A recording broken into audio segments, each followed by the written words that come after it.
I want to tell you about a new podcast called Amuse News. Publishing multiple days a week, Amuse News is your source for food news, interviews from around the food world, and more. On the show, we'll be engaging with food storytellers, from chefs to advocates to people working in the field, and many more. Find Amuse News wherever you get your podcasts. Amuse News is a destination for everyone who's looking for a new, insightful look into the world of food. Today's program was brought to you by Roth Cheese, a pioneer in the U.S. specialty cheese movement. For more information, visit rothcheese.com. This week on Meat and Three, we're exploring the culinary wonders of urban New Jersey with a tour through Newark. We speak to Frank Mentisana at Phillips Academy Public Charter School. This idea of family style and made from scratch lunches continues to be a bit of an anomaly in the city. We also hear from Gil Speyer from All Points West Distillery. Newark used to have an incredibly rich beverage alcohol history. And we'll tour Aero Farms, the world's largest indoor vertical farm. We're growing using 390 times more productivity than field farming and 95% less water. Tune in to this week's Meat and Three on Heritage Radio Network to be amazed at the wonders of Newark. That's Meat +THREE. Available wherever you listen to podcasts.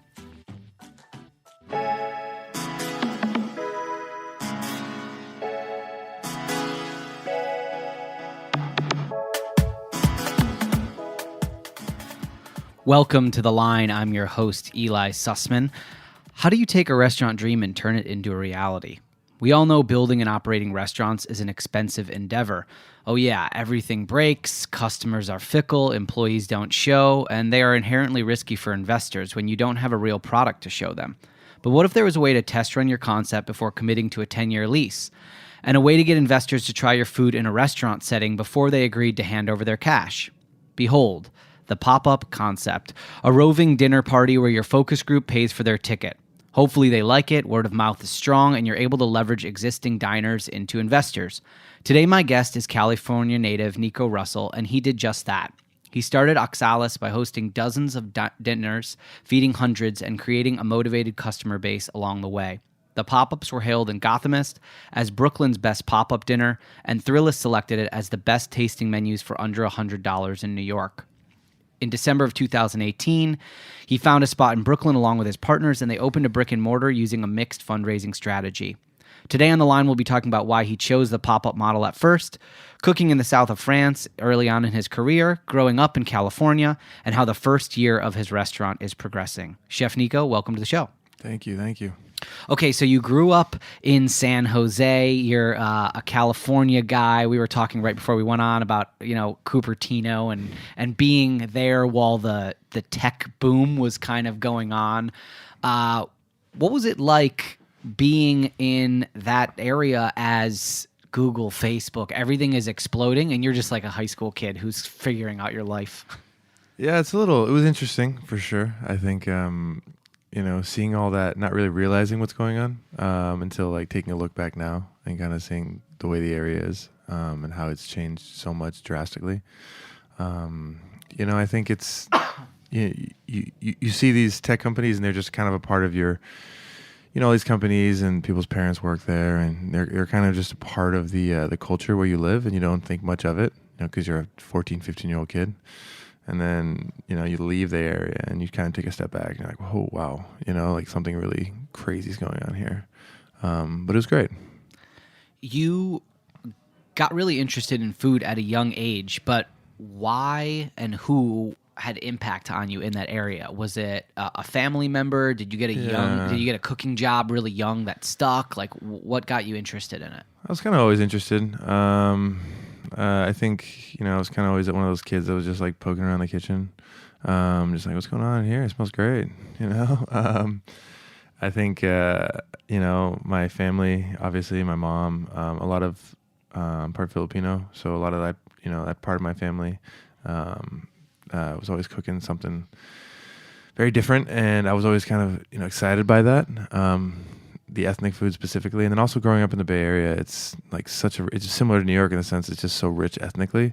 All these things at your disposal are incredible. Like where I grew up, there's just incredible dim sum, some of the best I've ever had in my life, just like all around. And I had no idea. And then when I would leave the area and go somewhere else, like, oh, that was incredible, you know. And it's hard to kind of have a reference point for something when you grow up surrounded by it. But yeah, it was awesome living there. When you were growing up in your house, did you have a lot of traditional Filipino meals, or were you more of kind of like an Americanized home that did the whole pizza, Chinese food takeout thing? Like, was it a blend? It's a bit of a blend. I mean, my mom cooked a ton. You know, I think I've said this before. I don't think, you know, there's some purists that probably listen to some of the things that we ate and they'd be like, oh, it's not totally this or totally that. But, you know, we were American, right? I think we were like a lot of people in the area, and we were like second, third generation. So I think a lot of the food was, you know, an interpretation of something a bit more authentic, but with a little bit more of a take on it for, I don't know, just Americana style, I guess. When you were in high school, did you think to yourself, when you were, say, like a junior or a senior, and people are starting to make decisions about where to go to college, you ended up enrolling in culinary school. You went to the California Culinary Academy. Was that something that was a number one option? Was it something that you decided and your mom or your parents were against? Like, what was the mindset when you were deciding what to do after high school? I mean, I didn't have much of a plan, to be honest, in high school. I think, especially too where I grew up, I mean, a lot of those kids are going to great UC, like Berkeley, UCLA, UC San Diego, Stanford, or going across the country to one of those great Ivy League schools. And for me, it was just kind of, I was always really interested by something. I kind of had an idea that I was going to do something different. I wanted to do something different. It was never like, I want to go do 4 years undergrad and then do grad. It was like, I don't know if I ever loved that idea. I mean, I love the idea of education, but I don't know. I want to do something completely different. And I started to get a little bit of the idea after my senior year of high school. I started to kind of get a little bit of steam rolling and surprised the hell out of everybody. And they're like, what do you want to do? I was like, yeah, sure. It sounds great, right? And this is like, 05, 06. So this is kind of when the American chef is becoming kind of snapshot of what we've seen the last 5 years, different, like the French. I was in California, so all these chefs, Alice Waters and Thomas Keller, and they were iconic, and I was so interested in that world. I thought that was really, really cool, and I knew nothing about it, so it made me more interested. I wanted to like dive deeper. But yeah, that was kind of what happened. You were searching at a time when it became an actual realistic career path as something that could be a full-length career that was less like a trade and more like a pursuit of excellence, in the same way that somebody says, I think I want to go to school and be a social worker or a doctor. And people say, oh, great, you're following your path. I feel like we're around the same age, and right around that time, people were saying, oh, chef, that's a real job now. Did your friends react that same way, or did they think that it was like hilarious that you were going to go to culinary school and not do a traditional thing? I mean, they were stoked. I think they were very happy about it. I remember my girlfriend in high school, her dad like scoffed at it. I remember I was like kind of like, he's like an old school guy, so I was kind of assuming he would. But I remember him like visibly like, what are you doing? I was like, all right, you're man. Throwing your life away. Yeah, just like that's like, I understand how this could be a fun career when you're young, but there's no money in that. Yada. It's like, again, and it goes back to like a lot of the people in the area at the time were thinking on a bigger scale, because they were there most of them had moved to the Bay Area for a job at one of those tech companies, and they were financially doing a lot better than chefs. When did you really start to buckle down and get serious in terms of your resume?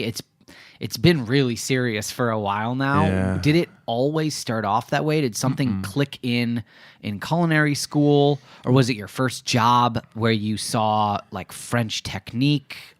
Because you've been in the fine dining world for a really long time now. Yeah, I think it was a bit of the first 2 years in school and out of, you have a lot of experience where you're like, wow, shit, I'm like nowhere near ready for something like this. But in school, I had a big moment right after I started where, 17, 18-year-old kid. And, my best friend he passed away. Like, it was very abrupt, and he was always a big supporter of mine. He was a big part of my life, I think. And he was living with me, and there was a lot going on in his life, and it happened. And I think that like that moment, I think that moment for me was like a big like, all right, because he always taught. He was one of the people who's like a champion for me about going to culinary school. So I think that was a huge moment for me where when that happened, I was like, all right, I'm gonna try to go hard for this. He was he and I grew up together. We were 18 years old, and he passed away. And I think that we'd known each other since we were like 6. And I think that like I think that was a big thing because he was always kind of the guy in my ear, the positive person. No matter what he had going on in his life, he was always kind of my champion and really supportive for me. So that was one big moment. And then another one was after my first cooking job at the Ritz-Carlton in Half Moon Bay. I remember it was a big kitchen, and I just was kind of like, I was an extern, and didn't feel like I had a real role. I just felt like a guy there. I don't know. I wanted to dive into something a little more hands-on and where it had demanded more of me, and that just kind of led me down this path to where I got to fine dining. And so what was your first real job out of culinary school?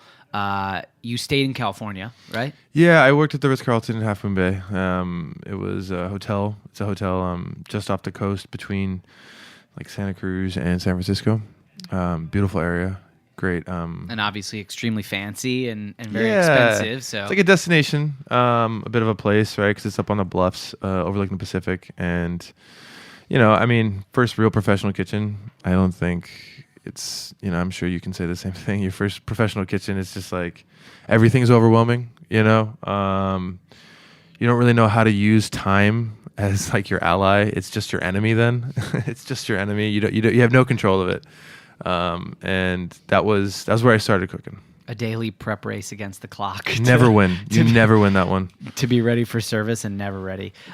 Did you get an opportunity to work the line there? Was there a place that you, after that you really kind of dug in as, lead line cook? Maybe they put you on the hot station, and you were like, oh, wow, now I'm really learning things about steps of service and that type of team element interaction. Yeah, I was there for a little less than a year. I stayed a little bit after my externship, and again, when I left there, I had seen some good food because we had done a lot of dinners with some chefs in the Bay Area, and it's a nice hotel, obviously. But then I left there and I went to work for a chef named Roland Passot, who's a little bit of a legend in the Bay Area. He's got a restaurant called La Folie. It's like his flagship. It's in Russian Hill. And then I worked for his company. He had a bunch of brasseries. He has a bunch of brasseries all throughout the Bay Area. And I started working at one of his kind of nicer restaurants he had in San Jose. It was like his American restaurant. I remember it's called Tanglewood, and it doesn't exist anymore, but it was a really young team. There was some good cooks there. And then I was there for like about a year and a half, and I was a sous chef there at like 19. It's good. It gave me way too much experience, and I was ready for. And that was when the economy bottomed out, about 2008. And then I stayed with this company for about another year and opened another restaurant for them in San Jose, and as the executive sous chef when I was like 20. So they gave me a lot of opportunities there about managing. And obviously at that time, with the economy the way it was, like you really had to watch everything, and I think that they taught me a lot about all of that, or showed me a lot at a young age. And then obviously like just managing people that are like twice your age or like. Yeah, I want to talk actually more about that. So you're executive sous chef at 20 years old. You probably look young, right? Yeah. And people they know that you haven't been there for 10 years, right? There are people that have been there for a lot longer than you. How do you motivate, and how did you deal with the pressures of being very young but having a lot of responsibility? I think a lot of cooks will tell you, I would always just do that thing where I would just try to hero ball it, and I'd be like, if you don't do it, I'll do it, And I think I learned then that was not the way to do things. So I tried to like command respect a lot, which was like just by the way I worked, and I was like going 1,000 miles an hour. So it was like, it was hard to really focus. And then I think it was just kind of, trusting yourself a little bit. They gave me a lot of support. and they were like, his corporate chef was this other French chef, Joel Guillon, and he would walk in and just like parade me around as like, he's our guy. So whatever he says goes, and then like feeling that, I mean, he put a ton of trust in me. He also rode me like hell, which was great. I think, but that helped a lot that they had trust in me. Mm-hmm. And then just, I think the cooks responded to that. And then also just like the way I worked and how I treated them. And, I wasn't like, do this, and I would do the opposite. It wasn't like, do as I say, not as I do kind of thing. I would try to really, we would try to do the right thing together, which I'm sure is working in a kitchen is different. Sometimes your sous chef will tell you something and then they'll do something else. So, were there any moments when you found yourself maybe having to do things or instruct someone to do things that you hadn't actually done yourself, because you were fairly new to a professional kitchen Absolutely. Environment, and you can't, too young to do it. You can't know everything, right? Absolutely. And I imagine at a fancy place like that, you're maybe even seeing product come in that you're not that familiar with. It feels like a really steep learning curve. Were you said you're going 1,000 miles a minute. Were you feeling confident, or were you like fake it till you make it? It's a bit of both, to be honest. I had, we had gone, I remember when we were testing the menu, I had so many dishes, and I remember they were like, it was just too much to take on, but I felt like I got a good amount of them, and it was pretty quick, but I mean, it was a bit of like learning as you go, and just strong foundations as a cook will help you go anywhere you need to go, I think. And I was fortunate that they gave me a lot of that, and, a bit of faking it, you're learning it on the fly, and you figure out the way things work, less so at like this goes well with tomatoes, less so like, okay, this is acid, this is sugar. You look at it from like a purely like elemental standpoint, as cheesy as that sounds. You look at things like from an equation point of view, right? And then when I got into fine dining, that was really helpful.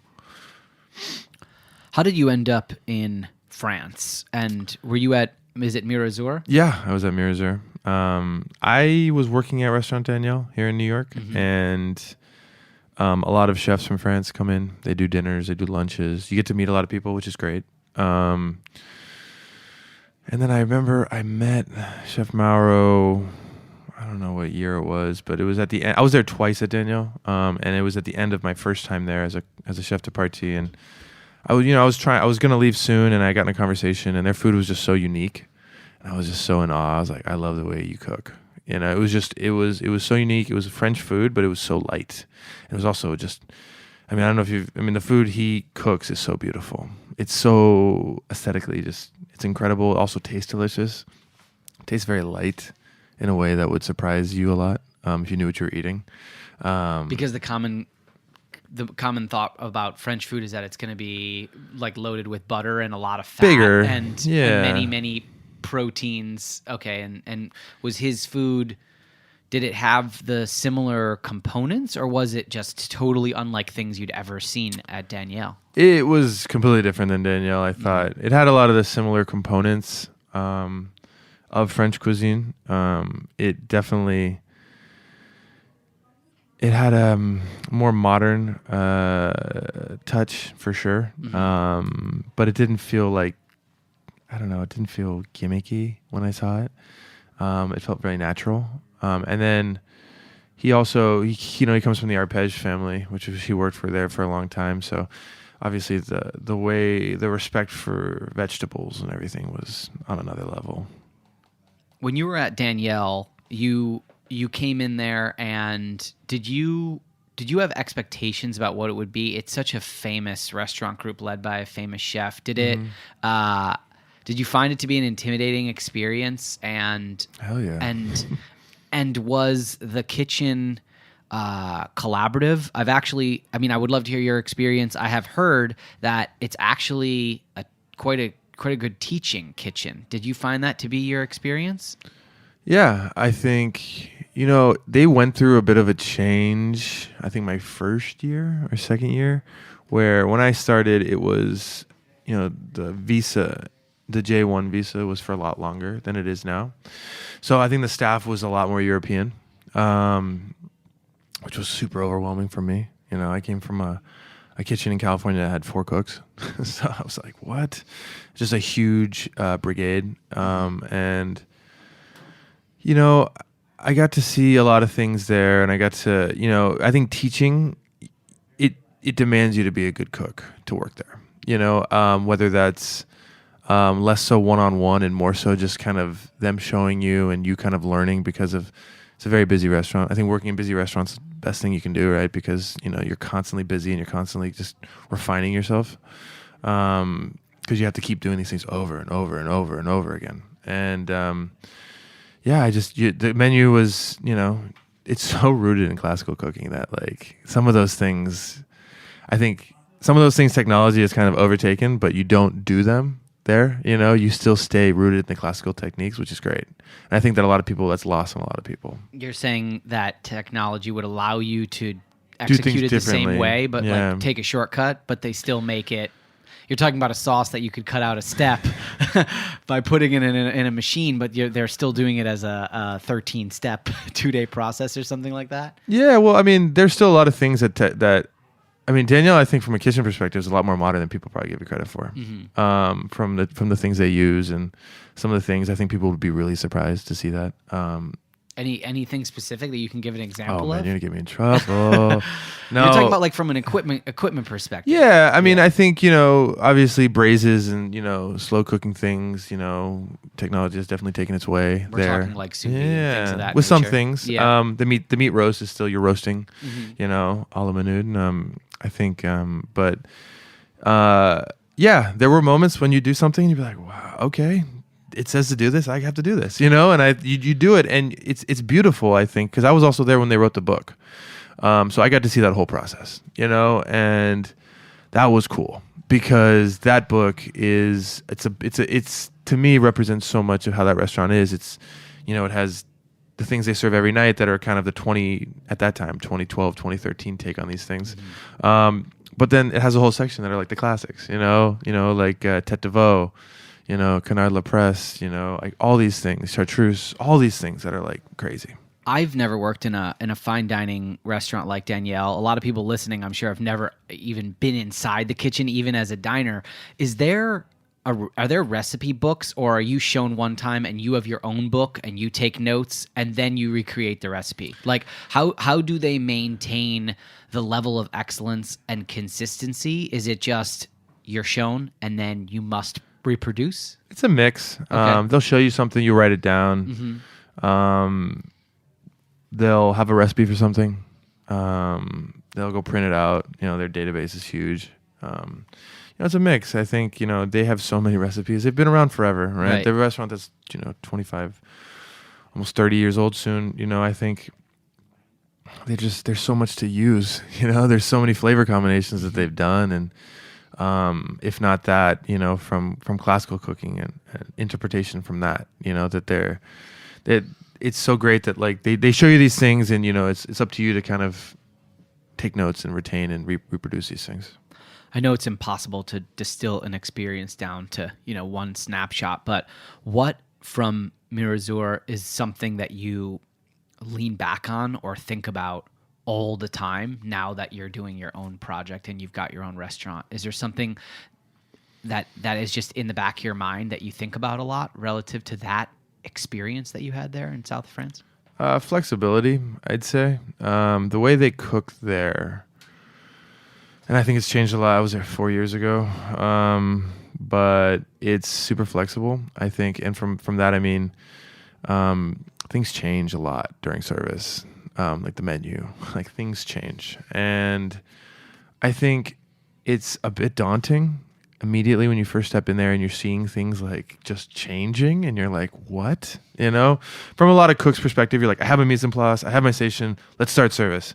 And there it's like, I have mise en place, I have this, but I also have this. And then like, maybe we'll roast it, maybe we'll grill it, maybe we'll smoke it, and then like that's changing. And you're kind of like, it demands a lot of you as a cook. And like earlier when I talked about seeing like the elemental level and like the equation for things, I think that like you need to be so confident as a cook to cook that way, and really trust yourself and have a firm understanding of what you're cooking and how things work to just be like, all right, now we're going to glaze it.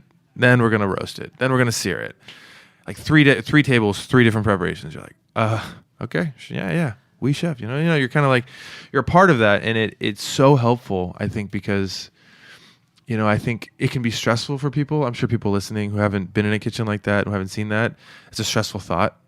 But I think from what you take from that and what you get from that as a cook, it's like it's everything you need. Because especially when we start doing the pop-ups, and I know we'll get into that in a little bit, but when we're in someone else's kitchen and things are happening, I had that ability to let's tweak this a little bit, let's change it. So that's one thing I always take from it.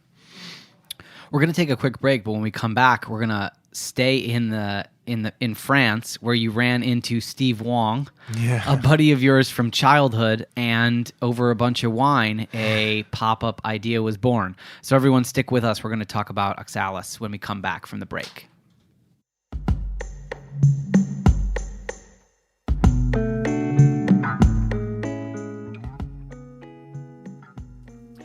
Today's program was brought to you by Roth Cheese, a pioneer in the U.S. specialty cheese movement. Roth is in its 25th year of making specialty cheese in the rolling hills of southern Wisconsin. With strong Swiss heritage, Roth is best known for its award-winning Alpine-style cheeses under the name Grand Cru. Fresh Wisconsin milk combined with expertise in affinage is how Roth creates high-quality, great-tasting cheese year after year. In 2016, hard work paid off when out of over 2,000 contenders, Roth Grand Cru Surchoix was named world champion at the World Cheese Championship. For more information, visit rothcheese.com. Are you enjoying our podcast? Heritage Radio Network has lots more. I'm Ethan Frisch. And I'm Jenny Dorsey. And together we host Why Food, a podcast about innovators, career changers, and entrepreneurs who are changing the face of food. How did these folks decide to hit the brakes, start over, and become inspiring chefs, entrepreneurs, farmers, and activists they are today? Browse episodes of Why Food wherever you listen to podcasts and on heritageradionetwork.org.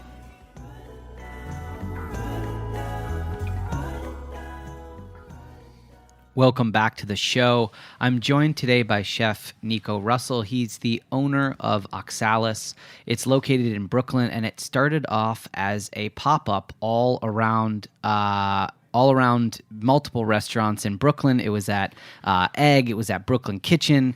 And the idea was born when you sat down with your buddy who you hadn't maybe seen in a while, and you reconnected in France. And tell us what you guys came up with that night over multiple bottles of red wine. Yeah, it was Christmas, I remember. About 4 years ago, I had kind of just finished up my time at Mirror, and my visa was coming to an end. So we'd kind of linked up in Paris one night, and he was kind of asking me what I was going to do if I went back to the States. And it kind of, he had been incubating small businesses for a company, and he was like, man, what about doing a pop-up? And we kind of just started getting this idea, and the wine was flowing, just to be transparent. And I got really stoked on the idea, because I wanted to do something, but I didn't know what to do or how to do it. And I think like a lot of cooks and chefs out there, when they want to take the next step, it's such a daunting task. There's like, from being like a exec sous or a CDC to like doing your own thing on your own without any support. It's just crazy, right? It's a crazy thought. It's very daunting. And he was like, as he's very supportive, enthusiastic. So he's like, we got this. There's no problem. So then it wasn't until about April, about 4 months later, when we did our first dinner. We did a few private dinners just to get our feet under us. But I think our first big one was just before April. And then June, we started our big residency. And then that was kind of June 2016, I think, was kind of when Oxalis was born, as we like to say, because we did the dinners we did before were kind of just learning curves and our friends. And then June 2016 was kind of like open to the public and people just who didn't know us just buying tickets. And the first one was at what location? Private? June 2016 was at a place called Fitzcarraldo. Okay, in Bushwick. Yeah, in Bushwick. Cool, yeah. Not too far from here. And the headache of having a full brick and mortar, you've got a lease, you've got a lot of things that come with it. But pop-ups can be very challenging in their own right. I want you to talk a little bit about some of the difficulties you faced with operating a business that doesn't actually have its own home. Yeah. a lot of things in my apartment at the time. Your living room turned into your equipment shed, sort of? Yeah, it was one of those. And then I was fortunate enough that a friend of mine had a kitchen in Long Island City. So we got to use that kitchen for the whole first year, which I know a lot of people, that's big, getting a space where you can kind of offsite and getting, the ability to access a combi oven, the ability to access, ranges, hotel pans, because those are things that you're not going to be able to buy, and getting a kitchen to help you out and, taking a little corner of their kitchen, a little corner of their walk-in, a few days out of the month was huge for us. And it was a catering company, so they were closed on the weekends. So every weekend we would be in there and just like banging out stuff, whether it's prep, whether it's like R&D, whatever it was, we just would be in there. I think that was huge. I think, not having your own space, being in someone else's space, you have to be very careful, obviously, because you need to be extremely respectful because they've let you into their space, and just making sure that you're not, that you're leaving it better than when you got it. But also just kind of, there's frustrating times in there. So like just making sure that like, if their staff's helping you out, that, you're being supportive and kind of kind. Because I sense that there were times when things weren't exactly the way you wanted them. That was a big part of it. And you're in someone else's house, so you can be constrained by the parameters of their space, perhaps. Yeah, we thought the first few at Fitzcarraldo were great. They were way better than expected. Not that we expected them to go terribly, but like, a bunch of people from Danielle helped us out early on, right? So from like a service perspective and like a kitchen perspective, we had all been working together for years, so like it was pretty fluid. But then when we started to like really dive into it and get into it at Egg, I remember there were nights, when there were learning curves, and things that like our menu used to be a lot bigger. At our permanent location now, it's pared down a lot, but that's because we kind of learned how many courses and kind of what people's attention span had in them. But yeah, it was there were some nights that were tough, When you talk to people from Mirazur or Danielle or other cooks, were they surprised that you decided to go the pop-up route and that you didn't take a CDC or an executive chef job, or that you just said, I'm going to take 6 months and try to fundraise for my restaurant? Like, did it catch anyone off guard, or were they just about everybody? Yeah, just about everybody, especially like the years prior were so kind of rigored into like this, and this, and I think it definitely laid the foundation of what is a common path in that world is like, okay, you do this, and this, and you travel, then you come back and you're CDC somewhere. And then, you'll get your own place, and I think that I was kind of like, fuck that. I want to do something different. And again, kind of back to who I was when I was planning to go to culinary school, tying that back into it, that like, I want to do something different, right? This is a path laid in front of me and I want to just go right. And try to take a bet on myself, maybe. I remember the people at Mirrors, they were hilarious. Antonio is the chef there now, and he would just be texting me, and he's just like, "His pop-up looks great." It's like, "How are you doing this?"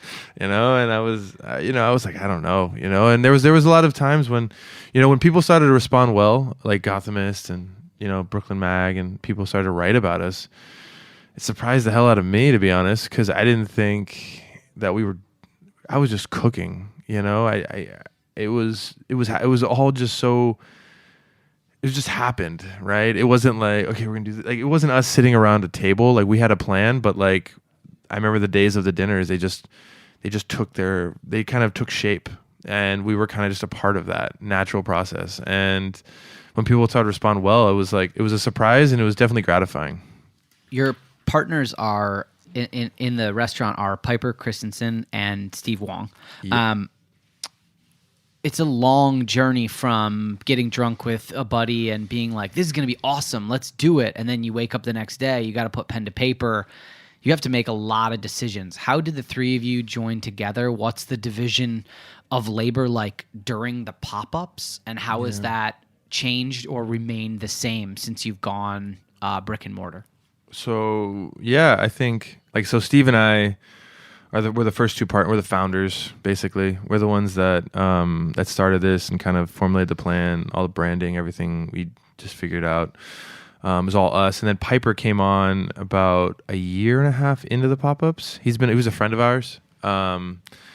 And he always kind of kept a close eye to what we were doing. I was living with him when I moved back from France for a little bit, so he got to see it firsthand. And then we needed someone to kind of take over the beverage part, because we had some people who started with us and then they'd kind of moved on, and he jumped in right away. He was a natural fit, and he did all the Brooklyn Kitchen dinners with us that whole summer, and that was kind of his first summer with us, and it was a nice little trial run. That residency was great for us. We got a ton of space.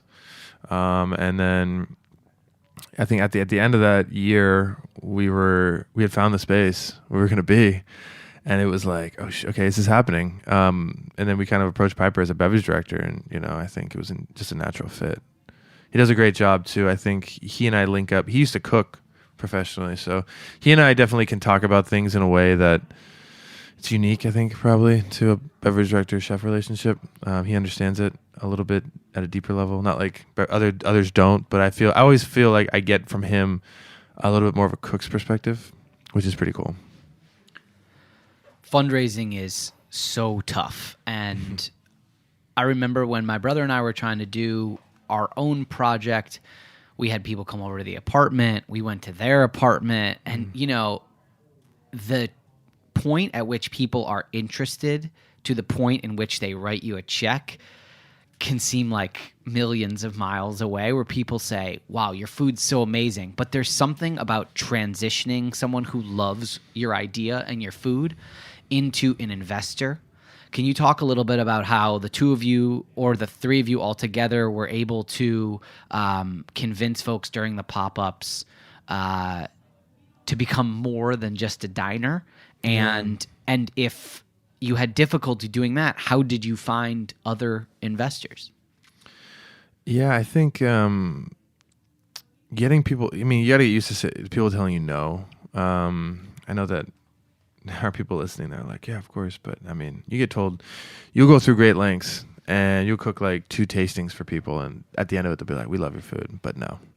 And I think that can be demoralizing, but I think that just getting people to kind of, you're selling someone on an idea of what you think it'll be, right? So they're putting faith in you that you'll make this come to fruition.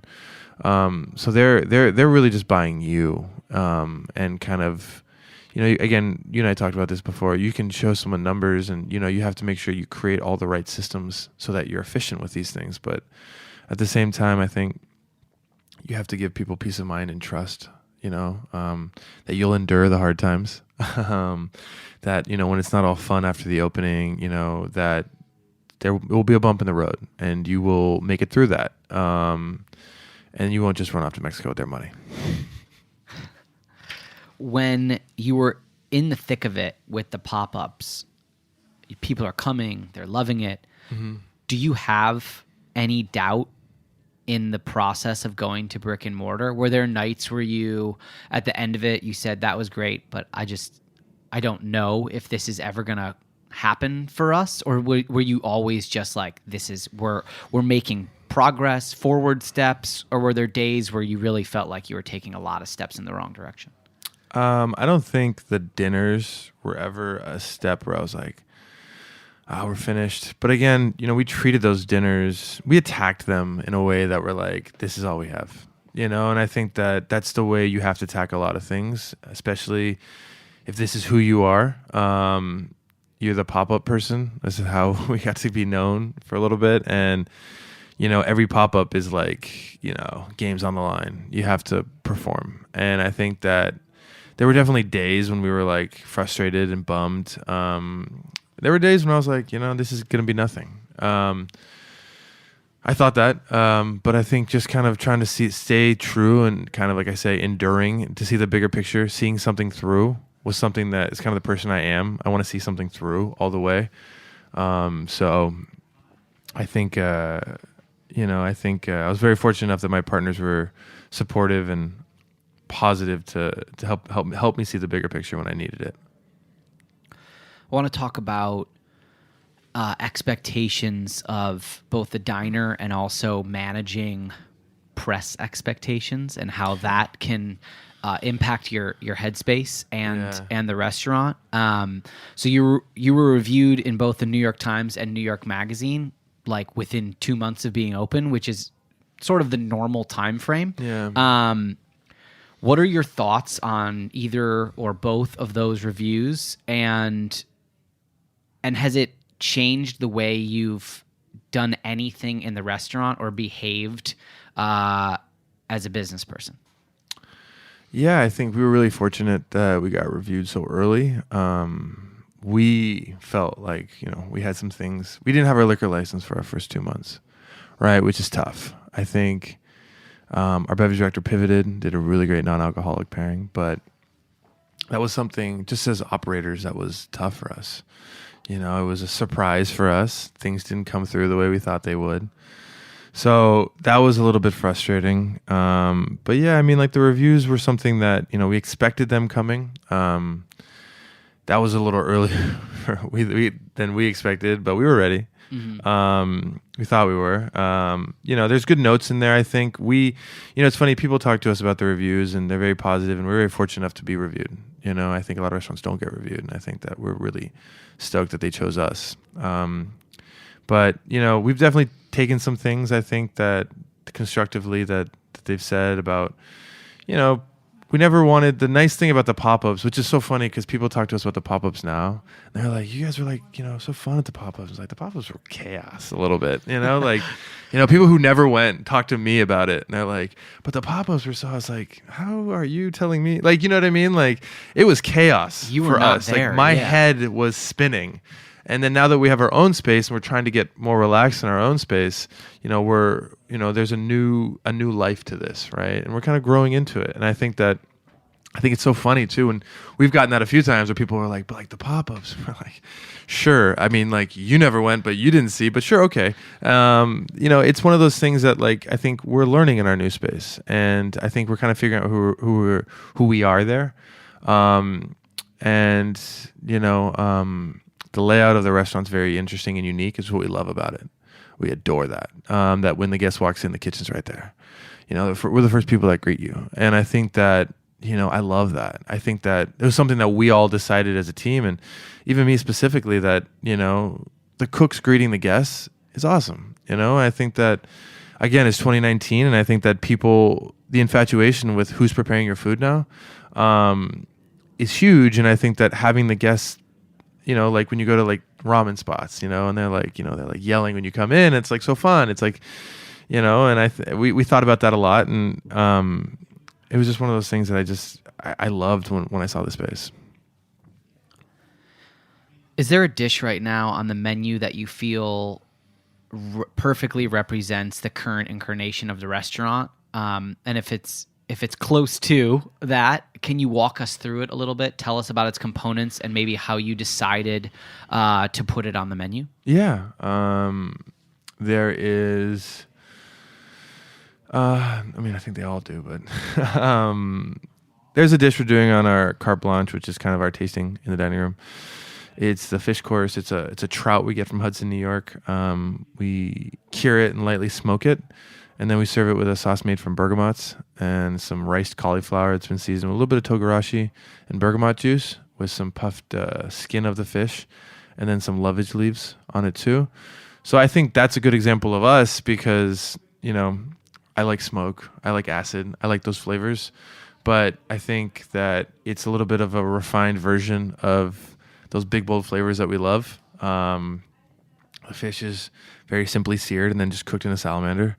There's no we don't put it in a bag. We don't do anything crazy to it. It's just, it's just a nicely cooked piece of fish. And then the bergamot sauce is, it's bitter, but it's kind of refined because put a little butter in it. So it gets smoothed out a little bit. And then the spice and the cauliflower from the togarashi is something that it's a little hidden. You don't expect it. But again, it surprises you.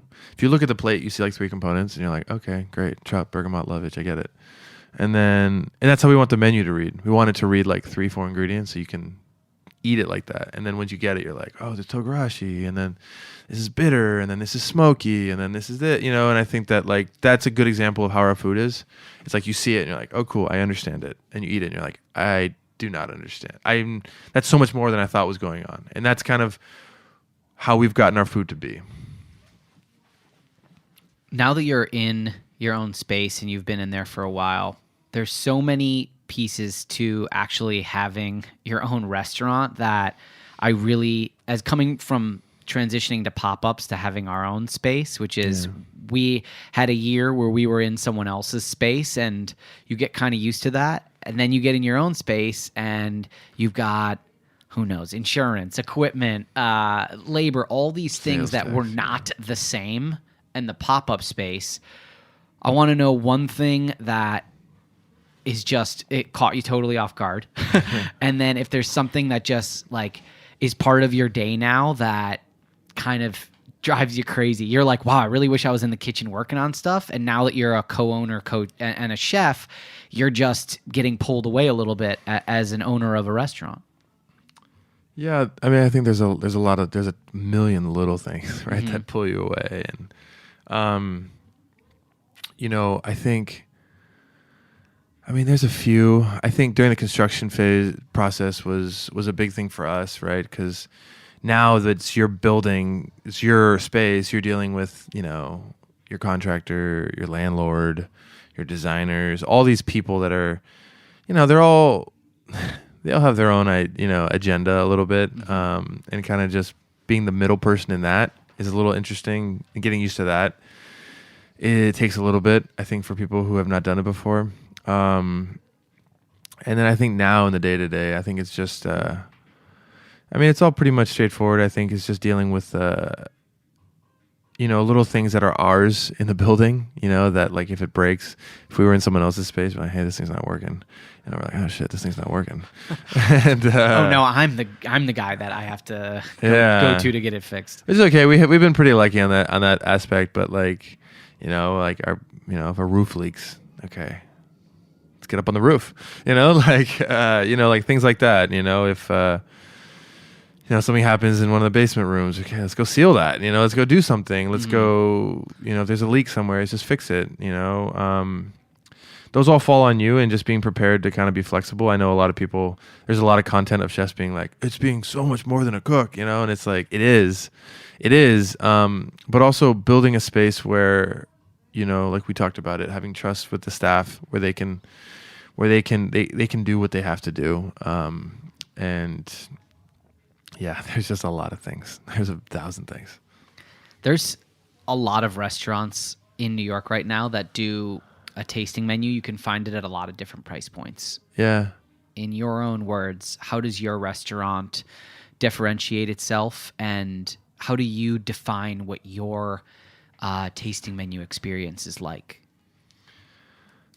Yeah, I think we're defined because I think I use this word accessible, and I'm an owner, so I don't know. But I mean, I feel like we're an accessible restaurant doing the menu we do for $60. We're really, we're trying to find nice products. We're working really hard on getting good products and cooking them well with, techniques that I've used in all these other restaurants, doing things similarly that I've been used to doing in all these grand maisons.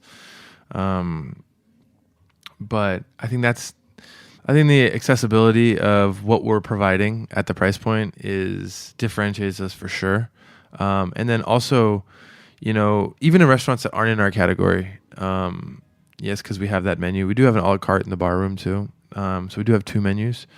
But I think, from a diner's perspective, I lived in New York before we did this. I know New York City dining. I've been at that small plates restaurant that says you need to get 9 plates a person, and your check average is about $1.20, and you're just like, why not just go and get something where it can all be together?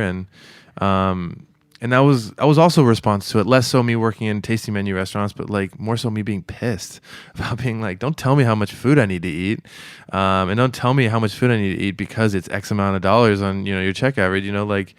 I should be focused on, giving me a unique experience, or me getting a unique experience. And that's what we chase with the guests, is providing something that's unique. Before we went on air, you told me that you left the restaurant for the first time this past weekend. Put me out there, huh? I think it's a really big moment when people open up a restaurant and they have that first day that they are gone. Yeah. How did it go for you? Terrifying. Full disclosure, I was a wreck the whole time. One of my best friends got married in California, so I was the best man in the wedding. So it was one of those moments where life takes over. Which is it doesn't happen often. I think for people like us who are so in it with these things and can't take like an ostrich, put your head up out of the hole and see the rest of the things happening. But I went there and it was a beautiful ceremony. But I think it was good. The team got to grow a little bit without me. I wasn't there as support for them, which was great. And I think that there were some things that they got to learn and we all got to learn, and we all know the answers to questions that we didn't have before, which I think is huge. Let everybody know where they can find the restaurant, give the address, website, and what the hours of operation are so they can come and visit you. Yeah. So we are located in Crown Heights on Washington Avenue. It is 791 Washington Avenue. You can find more information at oxalisnyc.com, OXALISNYC.com. And then we are open Sunday. So we're open Tuesday through Thursday, 5:30 to 10, and then Friday and Saturday, 5:30 to 11, and then Sunday again, 5:30 to 10. Chef Nico Russell, thanks for being here and sharing some of your story. Congratulations on the new restaurant opening. Thank you. You're a couple months in. Hopefully, we'll talk again after you get some rest, and we'll see how things are going a little bit down the line. Thanks for being here. Thank you. Everyone, thanks for listening to this episode of The Line. You can find all the episodes wherever you listen to your podcasts or by going to heritageradionetwork.org. And we'll be here next Tuesday with a brand new episode. Thanks for listening.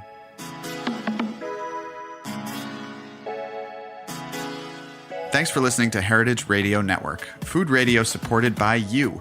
For our freshest content and to learn more about our 10-year anniversary celebration happening all year long, subscribe to our newsletter. Enter your email at the bottom of our website, heritageradionetwork.org, and connect with us on Instagram and Twitter at heritage_radio. You can also find us at facebook.com/Heritage Radio Network. Heritage Radio Network is a nonprofit organization driving conversations to make the world a better, fairer, more delicious place. And we couldn't do it without support from listeners like you. Want to be part of the food world's most innovative community? Subscribe to the shows you like, tell your friends, and please join the HRN family by becoming a member. Just click on the beating heart at the top right of our homepage. Thanks for listening.